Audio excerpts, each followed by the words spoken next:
guys, hai semuanya, selamat datang di acara Ngobrol Asik bareng Presiden Mahasiswa Universitas PGRI Semarang, Mas Arfanda.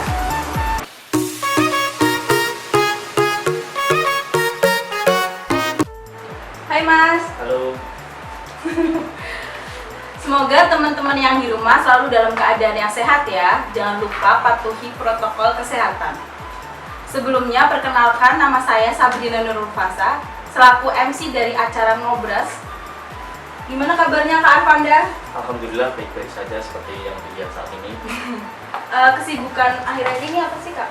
Kalau kesibukannya ini kan tadi kemarin dari BEMU ada acara sowan ya. Nah udah berjalan 2 hari nih. Ini hari terakhirnya tuh.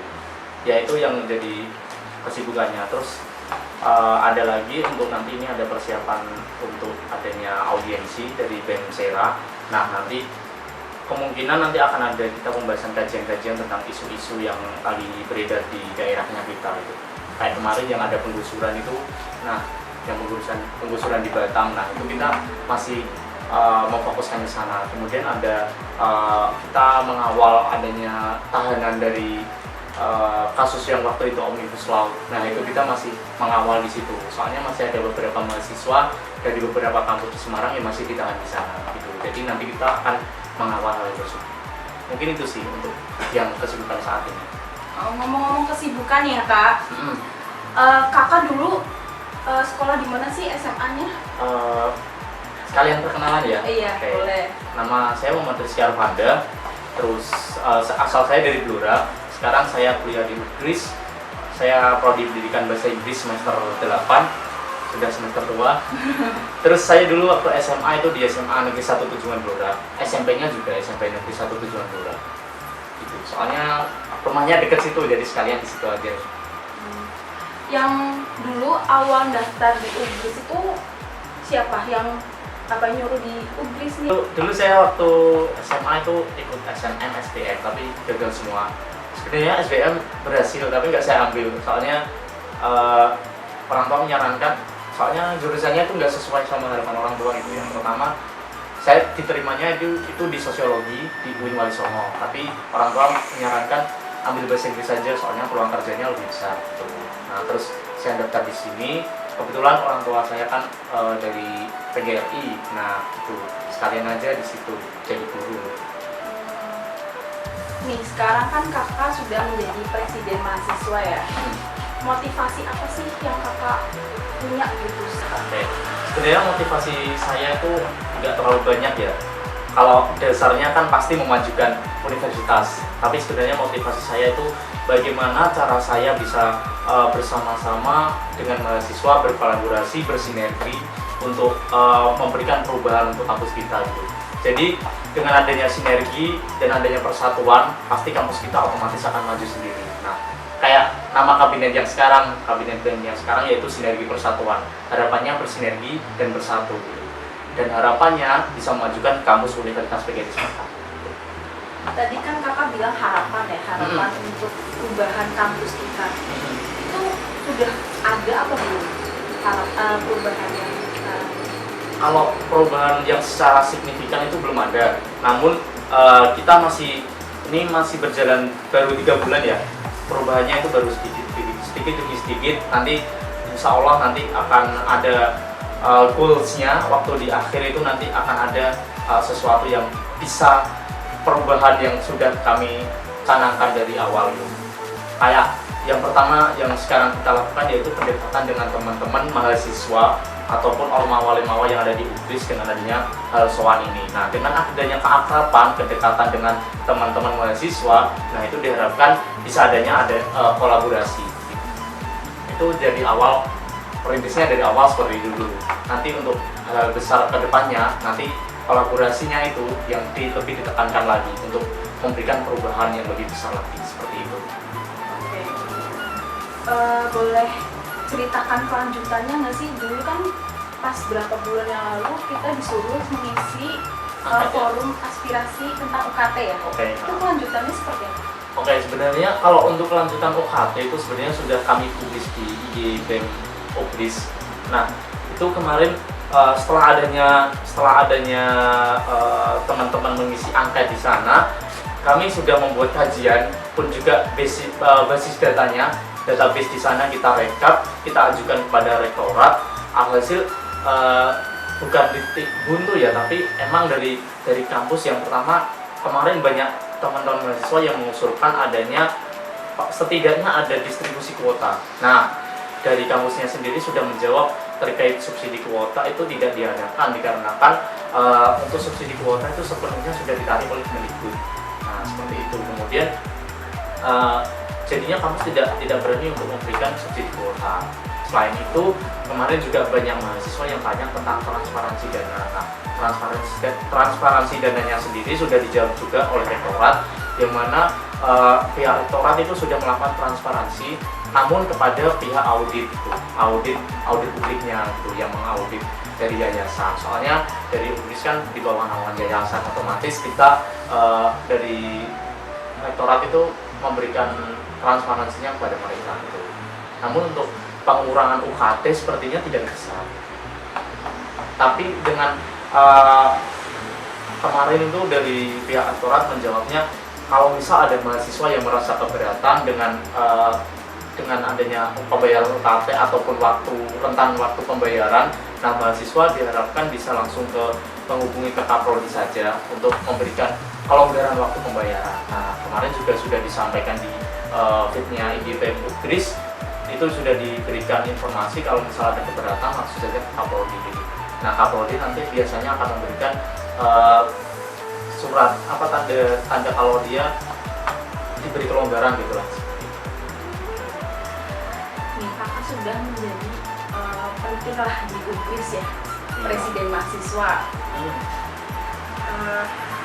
Pas perasaannya terpilih itu rasanya kayak beban atau senang atau gimana? Kalau perasaan yang pertama pasti bangga. Yang pertama bangga pada diri sendiri, yang kedua bangga kepada rekan-rekan yang sudah membersamai perjuangan saat kampanye. Namun di lain sisi kebanggaan itu sendiri saya tularkan kepada keluarga saya. Jadi untuk kalau beban sih tidak ada beban, malah di sini menjadi momentum saya menjadi pelayan mahasiswa. Saat menyalonkan jadi mahasiswa, presiden mahasiswa, itu pasti punya tantangan, persaingan. Kayak apa sih Kak di dunia presiden pas menyalonkan diri menjadi presiden mahasiswa itu tantangan dulu deh. Tantangannya ya. Sebenarnya kemarin kan calon tunggal ya soalnya ya. Nah, calon tunggal kalau masalah persaingan sih yang secara fisik gak ada. Namun di belakang itu kemarin kan lawannya kotak kosong ya. Nah, itu kita persaingannya melawan kotak kosong. Soalnya di dalam kotak kosong itu juga kemarin waktu hasilnya sih lumayan banyak ya yang di kotak kosong, bukan, tapi tidak terlalu banyak sekali, cuma 30 sekian persen gitu dari 100%. Ya persaingannya sih di situ. Kalau untuk kiat-kiat dalam kita memperjuangkannya, yang pasti kita dalam pengusungan saya menjadi Presma itu yang pasti kampanye gitu. Kampanye kita lakukan, kita push terus setiap hari supaya figur ataupun saya sama wakil saya itu bisa ke up supaya mahasiswa juga tahu, oh ini calon presiden mahasiswa. Oke. Kita kalau aku sendiri kan semester 4 nih Kak, nggak tahu tuh feedback yang didapat dari menjadi Presma itu seperti apa sih? Oke, kalau feedbacknya sih banyak banget ya. Bukan hanya Presma saja, nanti kalian waktu di organisasi pasti akan mendapatkan feedbacknya. Namun kalau ini kan tadi pertanyaannya feedback menjadi Presma ya. Yang pertama kita bisa kenal dengan banyak dosen. Yang kedua relasinya bahkan di luar kampus gitu. Saya banyak sekali sekarang punya teman di UNY, PNS, terus Undip, UNES, kebetulan yang Presmanya UNES itu dari Blora juga, jadi disitu malah semakin erat juga. Terus Unisula, terus kampus lain lah yang ada di sekitar Semarang dan sekitarnya gitu. Jadi yang penting itu relasi sih. Nah itu soalnya nanti bermanfaat juga untuk kedepannya. sebelum menjadi presiden mahasiswa nih ya Kak, ikut organisasi apa? Waktu di kampus aja atau waktu SMA? Kalau SMA Boleh SMA, boleh. jangan kebanyakan. Waktu kuliah saja ya, kuliah Iya. saja itu sebenarnya saya mulai masuk ke organisasi itu semester 4. Jadi dulu saya waktu maba itu nggak sebenarnya nggak ada niat untuk ke organisasi, namun saya lebih memfokuskan untuk futsal gitu. Saya dulu kebetulan atlet futsal dari kabupaten saya, jadi itu memfokuskan untuk mencari uang melalui futsal. Namun setelah adanya kontraknya sudah selesai, terus saya ngerasa waktu semester 3 itu ngerasa pengangguran gitu, nggak ada apa-apa. Terus saya memunculkan niat saya waktu SMP SMA, kan saya dulu OSIS terus nih. Nah, apa salahnya saya masuk organisasi lagi gitu. Terus akhirnya saya langsung daftar ke BEM Fakultas Pendidikan Bahasa dan Seni. Nah, semester itu saya menjadi staf departemen PSDN. Setelah itu dengan berjalannya satu periode kepengurusan, dengan pembuktian kinerja saya yang baik dan menurut teman-teman sih yang paling menonjol, akhirnya periode berikutnya, periode keduanya saya langsung ditunjuk menjadi ketua umum dari Badan Eksekutif Mahasiswa Fakultas Pendidikan Bahasa dan Seni. Nah, setelah itu kita diterpa pandemi. Di awal-awal kepengurusan mulai bulan April sebenarnya kita udah mau menuju proker besar tuh, proker Kartini yang menjadi identitas fakultas kita. Nah, udah diterpa badai corona ini, terus akhirnya saya perjuangkan bagaimana tetap bisa eksis di dalam pandemi dengan proker-proker yang ada webinar dan sebagainya melalui online gitu.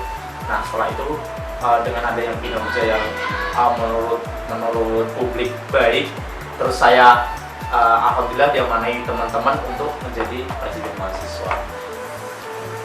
Kita ngobrol asik-asik aja ya Kak. Iya. Silakan minum dulu Kak, barangkali Enggak, nanti haus. aja. Oh nanti. Kita lanjut ya Kak. Oke.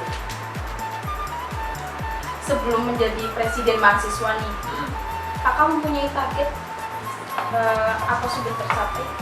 Target dalam apa? Akademik atau non akademik?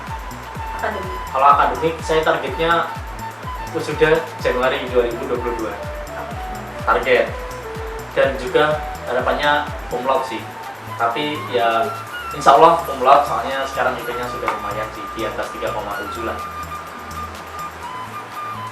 Kalau non akademik sih harapannya setelah dari sini saya target bisa langsung kerja gitu, setidaknya mengabdi di salah satu sekolah gitu, mungkin targetnya.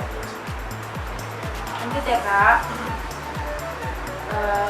Tips dari seorang presma dalam menciptakan teamwork yang baik dan mengatasi anggota yang kurang aktif itu seperti apa? Ini mungkin berbagi pengalaman aja ya.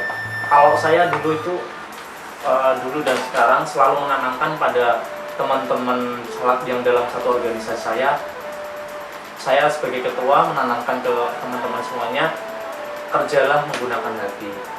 Soalnya kalau kamu bekerja menggunakan hati, otomatis semuanya akan terasa ringan. Terus bagaimana cara merangkul semua anggota ya, itu yang mungkin ya. Nah, itu kalau merangkulnya itu yang kurang aktif, mungkin kita lebih mendekati secara intens gitu, tapi jangan pokoknya jadi ketua ataupun pemimpin itu jangan sampai kalian marah-marah.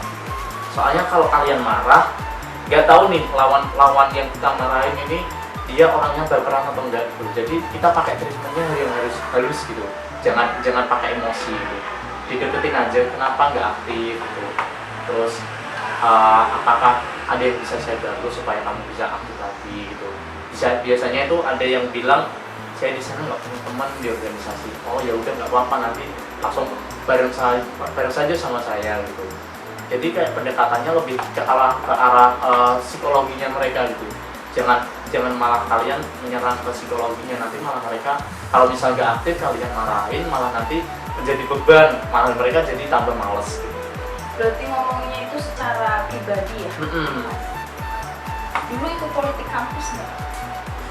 Sebenarnya kalau secara politik kampus sih nggak terlalu ya, soalnya saya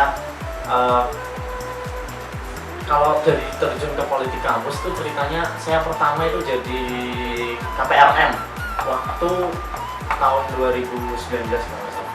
Iya, tahun 2019 waktu waktu yang jadi presmannya Mas Adit. Nah itu di situ saya jadi KPRM. Yaitu mulai dari situ saya terjun di politik kampus. Setelah itu selang beberapa bulan setelah adanya Pemira, saya memutuskan untuk masuk ke salah satu partai mahasiswa. Namun dengan adanya partai mahasiswa itu saya ditempa kepribadian saya menjadi lebih baik lagi gitu. Oke, kita lanjut ke Q&A dari Instagram ya Kak. Oke, dari @stalastul, jika seorang pemimpin menunjukkan marah dan emosinya di depan anggotanya itu bagaimana Kak? Seperti yang sudah tak singgung tadi dari awal ya. Ya. Kalau sebagai pemimpin kalian marah-marah di depan anggotanya itu, yang pertama nanti akan ada mental breakdown. Nanti malah anggota kalian itu yang terkena mentalnya gitu. Kalau kalian nggak kuat ya pasti kena mental. Yang kedua, nanti rasa respectnya mereka ke kalian itu nggak ada, tapi malah nanti di situ adanya rasa takut, bukan rasa menghormati gitu. Nah, sebagai pemimpin kan harapannya dihormati. Nah, seperti itu aja sih. Oke, pertanyaan dari @stalastul Tova sudah ya. Kita lanjut ke @ambar3w. Pernah cinlok nggak Kak selama di BEM Universitas? Kalau cinlok sih di BEM Universitas belum. Sambil WKWK nih. Jangan sampai. Soalnya udah ada. Oh, udah ada. Jadi jangan sampai cinlok di sana. Jangan pada patah hati ya guys. Udah ada nih orangnya. Oke, dari @rizka_Diayanti. Bagaimana teguran yang tepat mengenai anak yang kurang aktif dalam organisasi? Oke, untuk teguran yang tepat seperti yang sudah tak bilang tadi ya waktu di awal ya, kita mendekatinya langsung ke personalnya saja gitu. Jangan ditegur, kamu gini, kamu kenapa nggak aktif di sana, tapi ditanyain aja dengan lembut. Misal namun masa kenapa kamu nggak aktif, ada alasan ada masalah apa gitu, cerita aja nggak apa-apa, kayak gitu aja. Nah dengan pendekatannya itu otomatis dia di lain sisi akan merasa nyaman dengan kita gitu. Nah kalau dia udah nyaman sama kita, otomatis nanti dia akan aktif lagi untuk menjalani organisasi kita. Nah, jadi pendekatannya lebih ke personal. Pemimpin yang baik ya guys. Oke, kita lanjut ke @ynta_rh. Bikin grup tele dong Kak, khusus anak obris semua prodi dong WKWK. Grup tele mahasiswa obris Penuh. 10.000. Oh, Emang di tele itu nabung berapa? Bisa nabung berapa? berjuta-juta kayaknya bisa. Boleh kalau maksa. Nanti bakal dibikinin guys. Ya nanti coba saya komunikasikan dulu sama rekan-rekan semuanya dulu. Atau DM ke BEMU ya. Iya gitu. Di situ juga ada nomor WA saya. Di IG-nya BEMU itu ada nomor WA saya. Kalau ada undang-undang yang tidak disampaikan atau kritikan dan saran, monggo langsung aja WA saya nggak apa-apa, atau DM gitu. Tapi nggak boleh buat iseng-iseng ya. Jangan begitu. Kak, dari @avi_yanas, motivasi apa yang membuat kakak ingin menjadi presma waktu dulu? Waktu sekarang mungkin ya. Kalau dulu sih, kalau dulu motivasi saya ya itu untuk bagaimana cara saya bisa upgrade diri. Tapi kalau untuk sekarang motivasinya menjadi masih bagaimana cara saya bisa menjadi pelayan mahasiswa. Dari itu aja sih. Oke, dari @adi Syahnur Kosim, hobi Kak Presma apa ya? Wow. Emoticon senyum. Kalau hobi sih, saya ada 2 hobi. Saya itu hobi saya bermusik sama futsal. Kebetulan saya Kalau di dunia musik sih dari SMA udah sering di hiburan. Terus di kampus juga dulu sempat daftar UKM Immortal, tapi waktu ada sesi sesi terakhir itu saya nggak ikut, soalnya saya lebih memberatkan futsal. Tapi untuk hobi yang benar-benar jadi hobi saya sih futsal. Soalnya kalau saya lagi ada masalah ataupun ada pikiran berat itu, kalau udah dipakai futsal udah semuanya hilang semua, lost. Tadi kakak tuh bilang hobi musik. Kalau kita tantang Mas Arfanda untuk nyanyi Buruh Tani, bisa nggak kak? Sebenarnya kalau saya di musik itu gitar, kalau nggak gitar bass, tapi kalau masa ya boleh, kalau masa ya boleh apa tadi Buruh Tani ya? Buruh Tani. Oke, dengerin ya guys. Sepenggal aja ya, jangan semuanya ya, nanti kelamaan. Kalau gak apa ya, Oh, saya Kak. basicnya bukan vokalis sih. Buruh Tani mahasiswa rakyat miskin kota, bersatu padu rebut demokrasi, genggam kita dalam satu suara demi tugas suci yang mulia. Hari-hari esok adalah milik kita, terciptanya masyarakat sejahtera, terbentuknya tatanan masyarakat Indonesia baru tanpa orba. Ya segitu aja ya. Oke. Sekarang yang terakhir nih kak, quote dari Kak Arfanda buat mahasiswa yang di luar sana. Kalau untuk mungkin pesannya aja ya untuk mahasiswa, kalau ada hal-hal yang tidak disampaikan langsung saja bisa kunjungi IG-nya BEM Ugris. Di situ ada link e-ramah. Nah, kalau ada keluhan-keluhan bisa langsung klik link di sana, sampaikan saja keluhannya kalian apa. Nanti setiap sebulan sekali nanti kami akan rekap, nanti kami akan follow up ke pihak rektorat. Kemudian untuk quotes-nya yang menjadi pedoman hidup saya itu teruslah berjuang sampai cacian itu berubah menjadi tepuk tangan.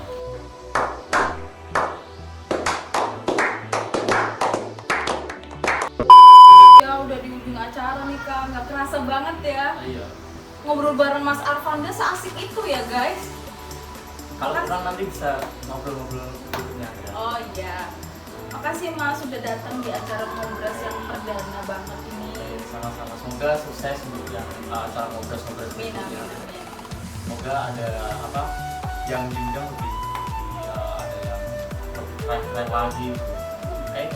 Presiden Indonesia mungkin bisa Pak ya. Jokowi boleh Iya, banget bisa diundang. kak. Oke guys, jangan lupa like, comment, and subscribe channel YouTube Hima Manajemen Ugris dan follow IG Instagram Hima MNJ Ugris, dan jangan lupa follow Instagram Instagram saya @rizhi Arfanda ARFANDA 14. Boleh di follow tuh. Nanti insya Allah auto follow back. Jangan lupa follow ya guys. See you guys. Thank you for watching. Bye.